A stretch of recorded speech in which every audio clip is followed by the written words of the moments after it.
Welcome to Randy's Old Time Radio Shows. Tonight, step into the world of Suspense, a series that mastered the art of keeping listeners guessing. From unexpected twists to chilling revelations, these stories have captivated audiences for decades. Keep your ears sharp and your senses alert.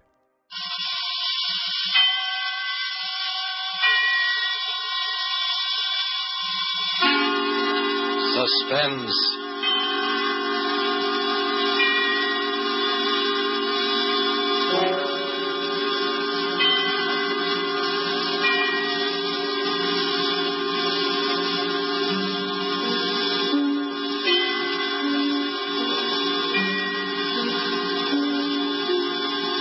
This is the Man in Black, here again to introduce Columbia's program, Suspense.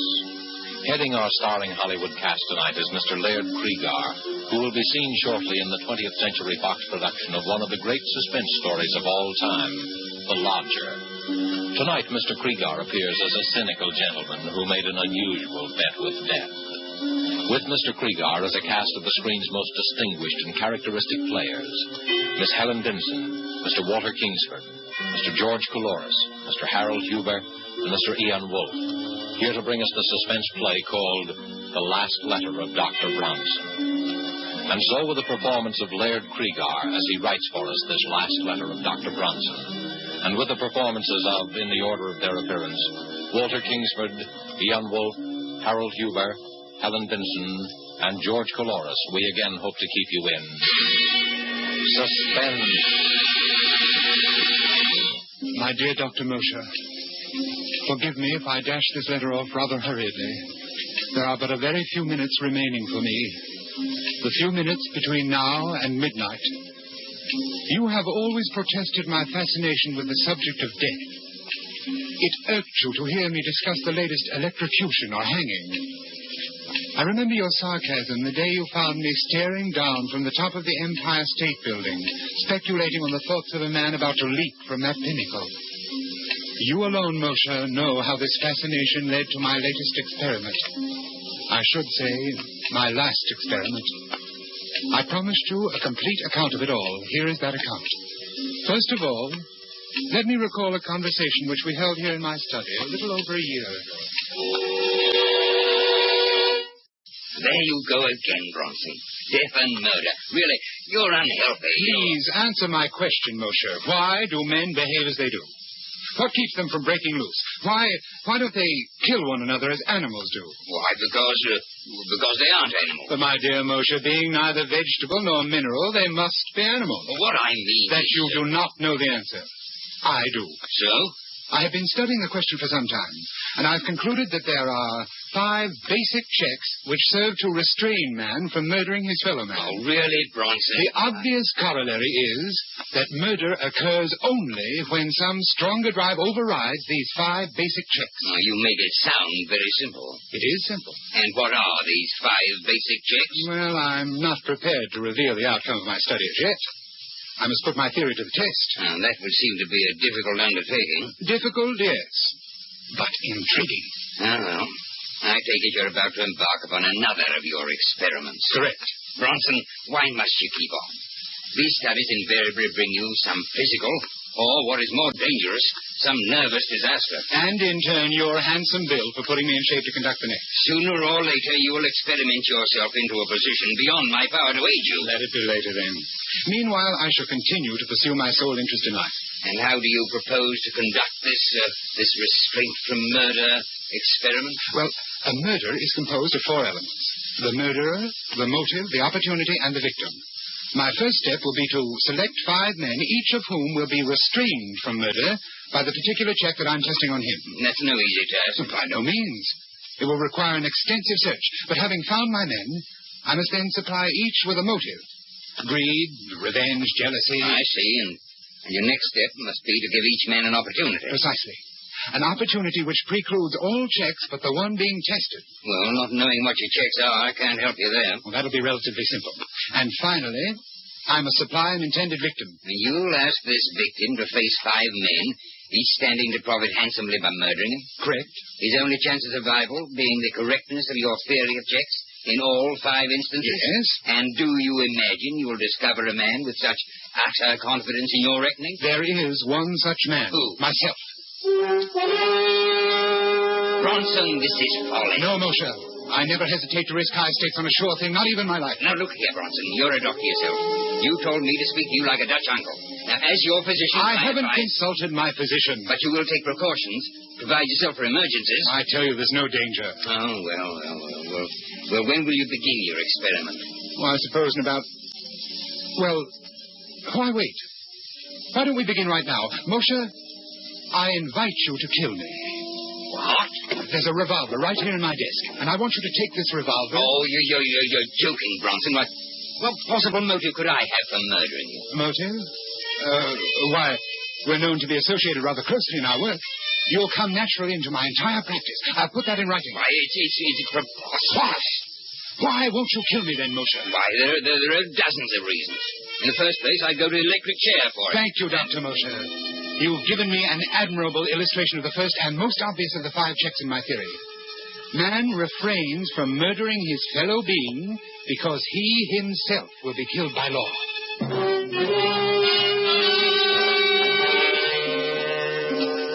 Remember, Moshe? Remember how it began? That was more than a year ago. Yes, I've spent more than a year in selecting my other 4 subjects, because the checks I wanted them to prove were not so simple. In selecting my people, it was necessary that I cultivate the friendship of each, so that when the time should come to confront him with my proposition, I should be certain of how he would act.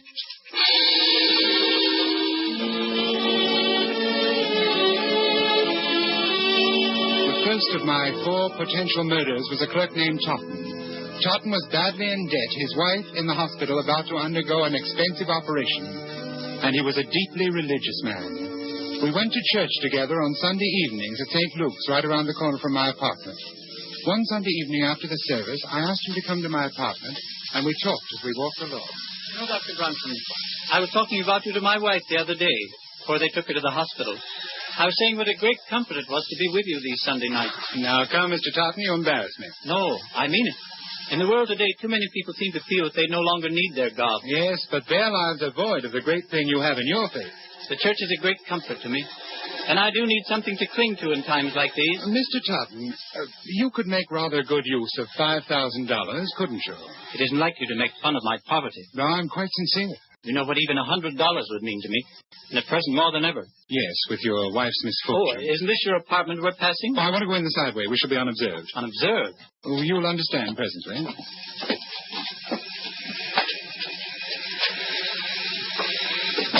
Please, come into my study.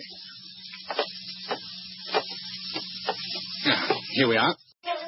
And now if you'll take this chair opposite my desk. Thank you. Mr. Totten, you said that even $100 would be a great help to you. Here in my desk, I have this package containing $5,000.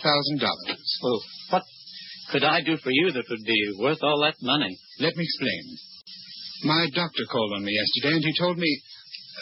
Well, to be quite frank with you, Mr. Totten, he said that I was slowly going mad. Oh, no. That couldn't be. I'm quite all right at present, but it's only a matter of time, and I'd rather not have to face it. I believe you can understand that. But there must be something you can do, knowing in advance. There is. And I want you to help me. I don't understand. Put on these gloves. Take them. But why? As soon as you have them on, I shall hand you this paper knife. Notice how very sharp it is. I grip it firmly, thus, and clearly impress my fingerprints on the handle. Finally, here on the desk, I am leaving this note, explaining that I have committed suicide. Suicide? When the knife is in your hand, I want you to drive it into my heart. Then you may leave by the same way we came in. You'll be quite unnoticed, and with the $5,000 in your pocket. You can't mean this. But I do. You see, I don't have the nerve to... Well, I can't quite make the final move myself. You would greatly oblige me. And with the $5,000, you will be able to give your wife the treatment she needs. What do you say? You can't die yet. You're not ready. Would you have me wait until I've gone mad? You can't take the matter of life and death into your own hands. I'm not asking you to pass judgment upon my actions. Whether I wish to live or die is my own concern, and my mind is resolved. Is that clear? I'm sorry for you. I'm merely asking you to do something for which I will pay you very well. You will, of course, be killing me. But if you could realize what life would be like for me otherwise... I'm very sorry, but I can't oblige you. If it's the law you fear... No, it's not that. You seem to have arranged that perfectly. Then what is it? I'm an honest Christian, and I thought you were, Dr. Bronson. If you don't understand why I can't do this monstrous thing, I suggest you look up the Sixth Commandment. Good night. So, Moshe, my second point was proved. Man refrains from killing because it is against his religious principles. The hands of the clock now read 15 minutes to midnight. 1/4 of an hour in which to complete this report. My third proposition called for an entirely different sort of man. In fact, the very reverse of Totten. A man who believed neither in heaven nor hell, and also a man of little intelligence. It required careful search. For a number of nights, I frequented the rougher districts of the city. At first, I had no luck. Then one night, I came upon my man very unexpectedly. I was walking along one of the darkest streets. There was no one in view. He was slumped down beside an ash can. He'd been shot in the chest and left arm, severing an artery. He was bleeding profusely. I tore off his shirt and made a tunic for his arm. Oddly, no one came into the alley to investigate. Never mind me. Get away. Was this a gang shooting? What do you think? I think you're going to the hospital. No. They'll blab to the cops. Come on, I'll help you to your feet. I ain't going. You'll die, man, if you're not treated quickly. I ain't going, I tell you. No cop's gonna... No cops. They ain't gonna...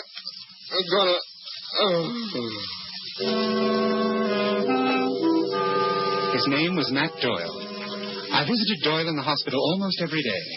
Several months later, I decided to put him to the test. I found Doyle in one of his hangouts and brought him to my apartment. Hey, this sure is a fancy roost you got yourself, Doc. I find it very pleasant. May I have a cigarette? Thanks. Doyle, how many men have you killed? That's all right, Doyle. I understand. Now, suppose we get down to business. Yeah. I've been wondering what you want me for. I want you to do something for me, and I'm going to give you $5,000 to do it. Will you do what I ask you? For $5 grand? Spell it. I want you to put on these gloves so there won't be any fingerprints. Then I'm going to hand you this knife, and you're going to kill me with it. Huh? I've arranged everything so it will appear to be suicide. You nuts. Not yet, but I will be before very long. That's why I want to die. All you have to do is stab me and slip out with this $5,000. Is this on the level? Absolutely. This wad of dough is mine if I kill you? That's right. And nobody will know I done it? No one. These gloves is kind of big for me. That's all right. They'll do. Yeah. You want me to put on the other one? It's safer. Yeah, I guess it is. Gee. What is it? I was just thinking. $5 grand. Oh, the boss is going to pay me more than that. I mean, I never got... I'll skip it. I want you to understand exactly what you're doing, Doyle. Without any justifiable cause, merely for the sake of money, you are going to murder me. You understand that? Yeah. You've been hired to do this before? Yeah. I suppose it don't hurt to talk about it, neither joking. But you've never killed a friend, have you? Yeah, I have. Anyway, they was my pals till they got in the boss's way, but when the boss would say slip it to a Matt, then they was just another job to me. But there's a little difference in this case, Doyle. I saved your life. Yeah. I don't know. What? I don't know. Nope, I can't do it. But I thought you said that... Yeah, take these gloves. Afraid of the law? No. What's the matter, then? Is it because I'm your friend? That's more than that. I can't bump you off, even if you want it. It would be an act of true friendship. I ain't so sure. When a cat has fits, you put it out of its misery, don't you? That's what I want. Oblivion. Peace. Sorry, Doc, I ain't the guy. You saved my life, so that's that. I'm sorry. I wish you could help me. Oh, me too, but not that. Now, if you got some other punk you want took care of... There's no one. Thanks just the same. Oh, don't mention it. There was my third proposition. Man will not kill fellow man if a sufficient degree of gratitude has been invoked. Even a professional killer and one of the lowest examples of human life, such as Doyle, could not bring himself to murder his benefactor.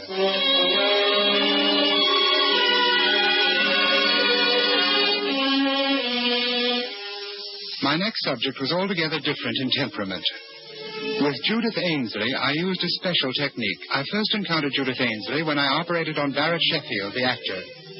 You will recall that Sheffield was brought to the hospital with a lung abscess. Miss Ainsley, another hemostat, please. But he's getting blue.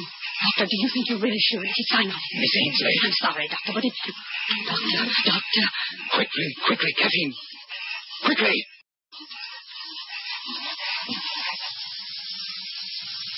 Stethoscope. Here it is.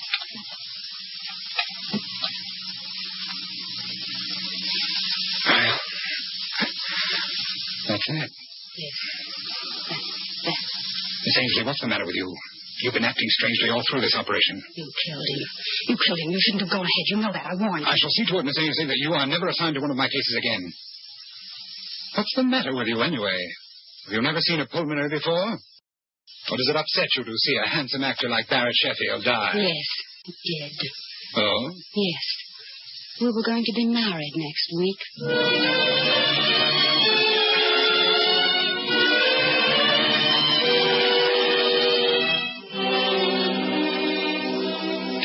If I ever saw hate, cold, undying hate, it was in that girl's eyes as she turned and left the operating room that day. I had made the most implacable enemy of my life.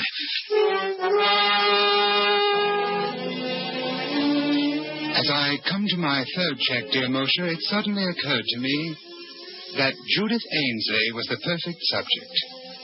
One day at the hospital, I inquired about Miss Ainsley and learned that she had done 4 years of medical and was now interning at Cedars of Lebanon in hope of picking up a resident fellowship. I went down to the hospital and sat in the doctor's lounge waiting for her. Presently, she came in with another intern. I stood up. She turned and looked at me. I saw again in her eyes that inexorable hate. She had never forgiven me for what she felt was my negligence in the death of the man she loved. I walked toward her. Excuse me, please. I see you remember me, Miss Ainsley. Yes, will you excuse me, Miss please? Ainsley, you may not believe this, but I've come here especially to talk to you today. To talk to me, Dr. Bronson? Yes. Come along with me, please.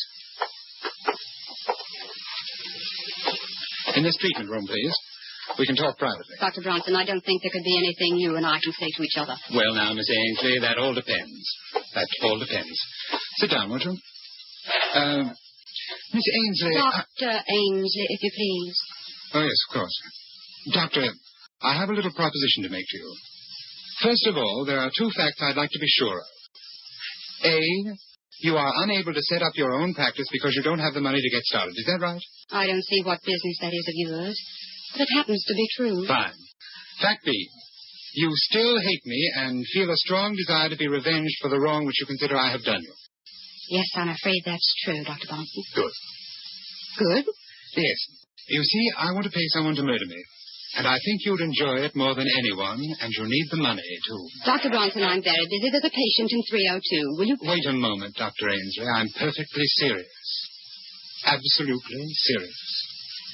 You want to die? Yes. You see, I'm going mad. I can't face it. I wish to end my life immediately. You're smiling. Good, you're interested then. You going mental, Doctor? Paresis? Yes. Hopeless. I've been to 5 or 6 men about it. Are you far gone? Hallucinations? Delusions of grandeur? Yes, advanced stages. Agony. Yes, it must be quite a temptation to get it over with. I wonder what I would do if it happened to me. I want you to understand, Doctor, that I'm not asking you to perform a crude murder. This would look like a simple error, unavoidable. There would not be the slightest aspect of homicidal intent. Really, that's most interesting, Doctor. Go on. My heart. I've had considerable damage. Coronary occlusion. Had to spend some 6 weeks on my back. Just got up last week. Naturally, I was given digitalis. Oh, I see, Doctor. You've been heavily digitalized, and if someone were to give you an injection of calcium gluconate, you would have an immediate heart block, dead within a few minutes. Exactly. Well, I must compliment you, Dr. Ainsley. You've learned a great deal. What a pity you can't have your own practice. And that, of course, reminds me. Ah, another inducement? Of course.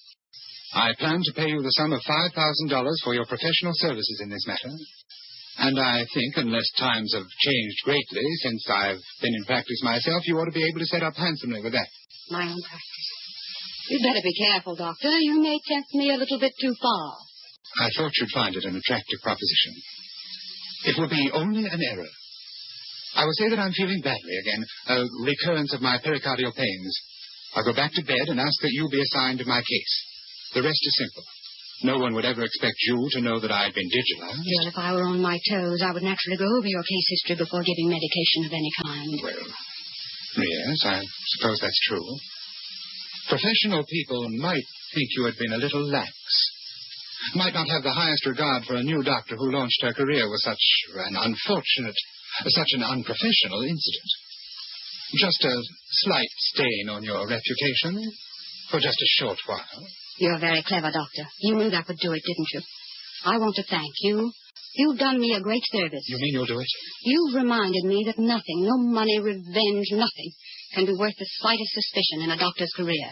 I've worked too hard. I've waited too long for my practice. When I get it, it won't be soiled by any single act of carelessness. They'll never say that I lost any patient because of an error in judgment. You see, I once knew a doctor who did.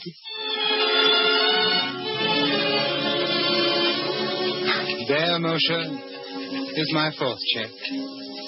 Man, or in this case, woman, refrains from killing because of the fear of loss of reputation. Now I come to the testing of my fifth subject. A man who would not murder because he couldn't bear the sight of blood, much less the responsibility for shedding it. Laderne was my man, and I found him shortly after my search began. On that day, I saw him turn a ghastly white as a fast-moving car almost ran over a small dog which had run into the street. It wasn't a particularly frightening sight, but Laderne clutched at his throat and fell in a dead faint. I, of course, made it my business to become acquainted with him. I hadn't seen him for more than 4 months, until tonight. He's changed, I noticed, as he took his place at my desk. He's thinner. His dark eyes seem blacker than ever. Laderne, I want you to do me a favor. It's a little peculiar, but I'm perfectly sincere about it. Well? Circumstances require that my life be ended. But I can't quite reach the point to kill myself. I've arranged everything necessary to give the appearance of suicide. Here is the farewell note which I've written. I see. And here is the knife with which, apparently, I shall have killed myself. Notice I am carefully putting my fingerprints on it. Yes. Here are the gloves for you to wear. And here is $5,000 for you if you will drive this knife into my heart. What do you say? You've arranged everything? Everything. No one knows I'm here? No one. And you want me to kill you? Yes. Of course, it will be a bit messy. When a person is stabbed, his blood usually splurts out. But if you keep to one side, I don't think much will get on you. Why do you want to die? My doctor says that I am going insane, and that I haven't got much longer. That's strange. About going mad? About him saying that you're going mad. Oh, yes. It was a shock. No, I don't mean that. What do you mean? That's the same thing they told me. Well, that's true. They what? They told me over a year ago that I was going mad. I only laughed at them. Over a year? Well, have you noticed any change? Not much, at least no change for the worse. That's good. In fact, I'm very much better. I've been having fewer and fewer of those sick spells. You remember how I was the day that dog was almost run over? You've gotten over those sick spells? I haven't had one in 3 months. Then there isn't any check. Check? What check? Nothing. Oh. Well, this is going to be a pretty messy business. We might as well get it over with. Nice gloves you've got here. Nice and smooth on my hand. Then you're going through with it? Yes, can't let you down. Oh, never mind the knife. I've got my gun right here. Look, 38. Beauty, isn't it? Yes. Then, if you'll give me back the knife... No, I'll keep it for you. Yeah, I've used this gun a lot in the past 3 months. I've bumped off about 50 dogs. You've done what? Bronson, it's very interesting. I do it after midnight. It's fun watching the dogs. You have to know just where to hit them. It kills them instantly. But the noise... In here. Aren't you afraid that somebody will... Silence, look. I don't like to wake people up when I kill them much. But they'll find the bullet. They'll trace to your gun. They're sure to get you. In a suicide, the weapon stays right beside the body where it falls.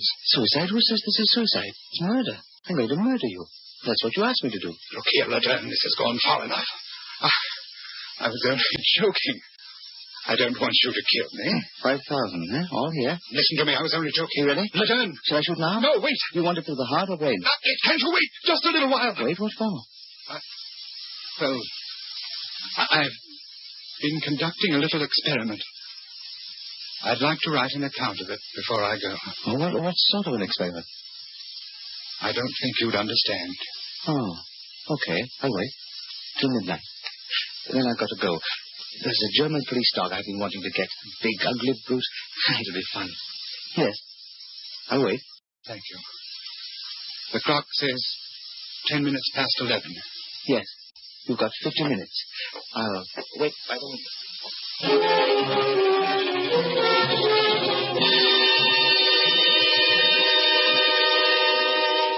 And so, Moshe, my experiment has ended. As you predicted, I have finally placed myself in a position beyond your power to aid. Strange, isn't it? That the one thing I didn't count on was the choosing of a subject who would not respond to my checks, who in fact had no checks at all, for insanity knows no restraint. Bronson, midnight. Oh, yes, Ledern, I'm hurrying. He is still at the window, and he is sure to shoot me. There is nothing I can do to say or stop him. I know that. I'm beginning to understand exactly what is going on in his twisted mind. I wonder why. Now I shall sign my name for the last time and lay down my pen. Then I shall look up and say, all right, Ledern. All right, Ledern.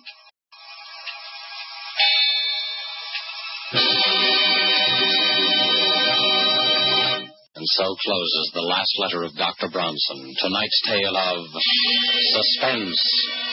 In our Hollywood cast tonight, Laird Kriegar played Dr. Bronson.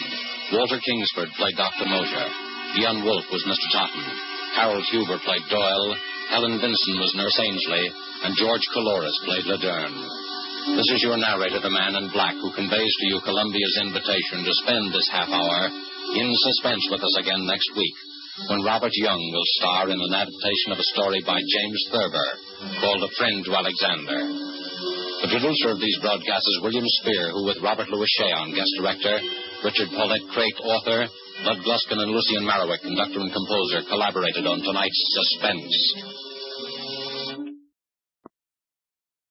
Well, folks, that's it for this episode here at Randy's Old Time Radio Shows. Before we wrap up, it's worth noting that Randy dedicates countless hours to restoring and editing every single show before it's uploaded for your listening pleasure. Our goal is to preserve these old-time radio treasures and make them sound as clear and warm as the day they were first broadcast. If you'd like to support his hard work and help keep these classic shows coming, any donation, big or small, is sincerely appreciated. You'll find donation links in the description below. Or if a QR code appears on your screen, simply point your phone's camera at it and follow the prompts. Randy sincerely thanks you in advance for helping keep these shows alive. Thanks for joining us, friends. Until next time, keep the memories warm and the stories close.